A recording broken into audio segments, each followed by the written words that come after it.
తెలంగాణ రాష్ట్ర ప్రభుత్వం తరఫున ఇండియా కూటమి రాజకీయాలకు అతీతంగా న్యాయ నిపుణుడు న్యాయ కోవిదుడు జస్టిస్ సుదర్శన్ రెడ్డి గారిని అభ్యర్థిగా ప్రకటించడంతో రాజకీయాలకు అతీతంగా మనందరము ఏకం అవ్వాల్సిన సందర్భము. అందుకే ఈరోజు Telugu Desam party, YSR party, BRS party, MIM party, అదేవిధంగా ఉభయ రాష్ట్రాలలో ఉన్న బీజేపీ రాజ్యసభ లోక్సభ మెంబర్స్కు కూడా విజ్ఞప్తి చేస్తున్నా, తెలుగువాడికి దక్కిన గౌరవం జస్టిస్ సుదర్శన్ రెడ్డి ఉపరాష్ట్రపతి అభ్యర్థిగా ప్రకటించడం.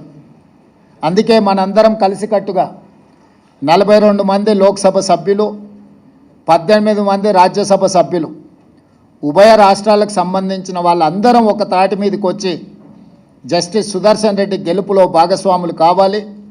జస్టిస్ సుదర్శన్ రెడ్డిని గెలిపించవలసిన బాధ్యత మన అందరి మీద ఉన్నది. కాబట్టి చంద్రబాబు నాయుడు గారిని, చంద్రశేఖరరావు గారిని, వైఎస్ జగన్మోహన్ రెడ్డి గారిని, జనసేన అధ్యక్షుడు పవన్ కళ్యాణ్ గారిని, ఎంఐఎం పార్టీ అధ్యక్షుడు అసదుద్దీన్ ఓవైసీ గారిని, అదేవిధంగా ఉభయ కమ్యూనిస్టు పార్టీలు ఈ రాష్ట్రాల నుంచి ప్రాతినిధ్యం లేకపోయినా ఇతర రాష్ట్రాలలో కమ్యూనిస్టు ప్రాతినిధ్యం ఉన్నది కాబట్టి ఆయా పార్టీలను కూడా తెలుగు వాళ్ళుగా మన వాళ్ళు సంప్రదించి మద్దతు కూడగట్టి జస్టిస్ సుదర్శన్ రెడ్డి గారి గెలుపు కోసం పని చేయాలి.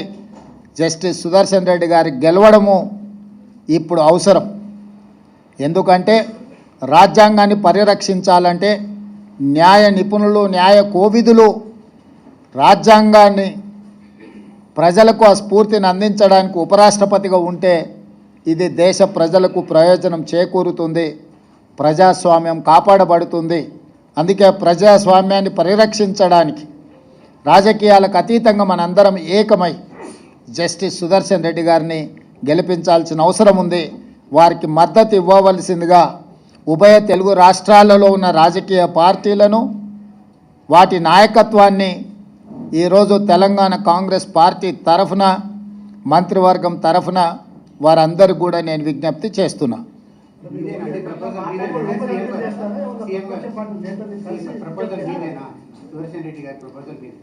ఇండియా కూటమి ప్రతిపాదన ఇది రాజకీయ పార్టీలకు అతీతంగా ఇండియా కూటమి తరఫున అన్ని రాజకీయ పార్టీలను అడుగుతున్నాం.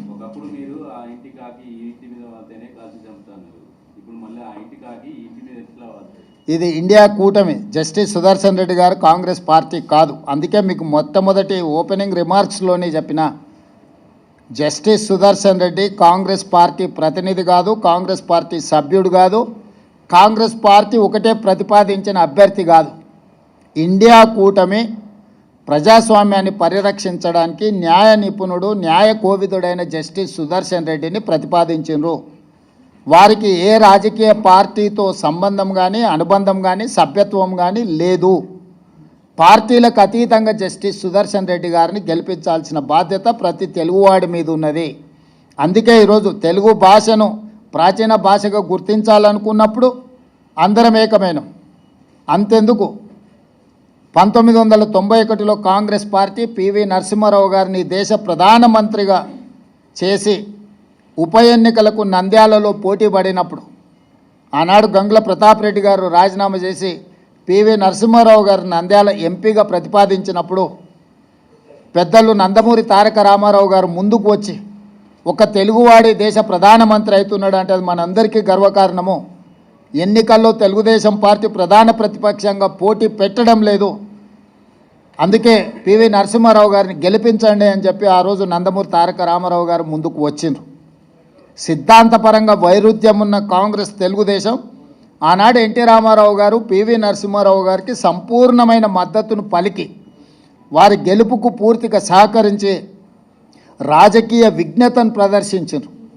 ఈరోజు తెలుగు వాళ్ళందరూ కూడా ఎన్టీ రామారావు గారిని ఆదర్శంగా తీసుకొని రాజకీయ విజ్ఞతను ప్రదర్శించి ఒక తెలుగువాడు ఉపరాష్ట్రపతి అయ్యే అవకాశం వచ్చింది. ఈనాడు వారు ఉపరాష్ట్రపతిగా నెగ్గితే భవిష్యత్తులో వారు రాష్ట్రపతి అవ్వడానికి కూడా అవకాశం ఉంటుంది.